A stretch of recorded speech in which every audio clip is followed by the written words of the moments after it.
எல்லாருக்கும் வணக்கம். இந்த பதிவில் எதை பற்றி பார்க்க போகிறோம் அப்படின்னா, அதாவது மக்களே, கடந்த 75 வருடங்களாக நடந்த தேர்தலை விட இந்த வருஷம், அதாவது 2026 நடக்கக்கூடிய சட்டமன்ற தேர்தல் தான் ரொம்பவும் பயங்கரமாக இருக்கும், பரபரப்பாக இருக்கும். ஏன் அப்படின்னு கேட்டிங்கன்னா,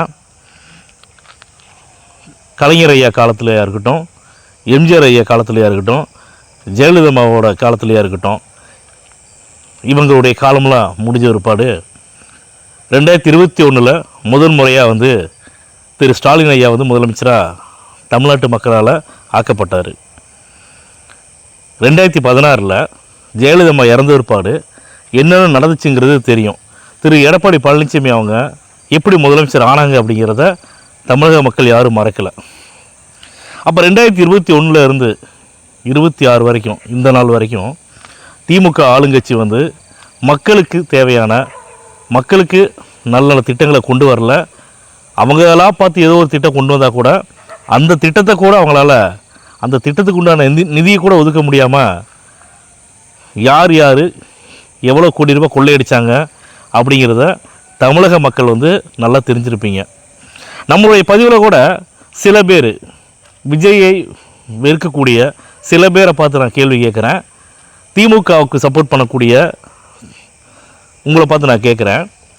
இப்போ நேரு அவங்க ஊழல் குற்றச்சாட்டில், அதாவது லஞ்சம் வாங்கிட்டாருன்னு சொல்லிட்டு 1020 கோடி ரூபா லஞ்சம் வாங்கிட்டாருன்னு சொல்லிட்டு எல்லாமே ப்ரூவ் பண்ண ஒருபாடுமே இன்னும் எதுக்கு நேரு அவர்கள் மேலே எஃப்ஐஆர் போடலை? இதை யாராவது திமுகவுக்கு வக்காலத்து வாங்கிட்டு பேச வரவங்க, திமுகவுக்கு சப்போர்ட் பண்ணக்கூடியவங்க, திமுக தான் எங்களுக்கு எல்லாமே அப்படின்னு நினைக்கிறவங்க, உங்களால் உங்களுடைய தலைவர் திரு மு.க. ஸ்டாலின் ஐயா அவர்களை பார்த்து உங்களால் கேள்வி கேட்க முடியுமா? கேள்வி கேட்க தில்லு இருக்கா? கேள்வி கேட்கக்கூடிய தைரியம் இருக்கா? கேள்வி கேட்க கையாளாகாத நீங்கள் தான். விஜய் அவர்கள் ஒரு தடவை கூட ஆட்சியில் உட்காரவே இல்லை. அவர்களை பார்த்து 1008 கேள்வி கேட்டு மெசேஜ் அனுப்புகிறீங்களே, உங்களுக்கு தான் மனசாட்சி இருக்கா? உங்கள் வீட்டில் மனைவி இருக்காங்க, குழந்தைகள் இருக்கிறாங்க, இருப்பாங்க. அவங்களுக்கெல்லாம் சேர்த்து தானே இப்போ நம்ம பேசிகிட்டு இருக்கிறோம். ஏன் உங்களுடைய தலைவர் தானே, எத்தனை வருஷமாக திமுகவுக்கு ஓட்டு போட்டிருப்பீங்க, உங்கள் தலைவர் பார்த்து கேட்க முடியுதா? ஏங்க, எந்த தொகுதியிலைங்க திமுக அமைச்சர்களாக இருக்கட்டும், எம்எல்ஏக்களாக இருக்கட்டும், அந்த தொகுதி மக்களுக்கு உண்டான பிரச்சனை போய் தீர்த்து வச்சாங்க?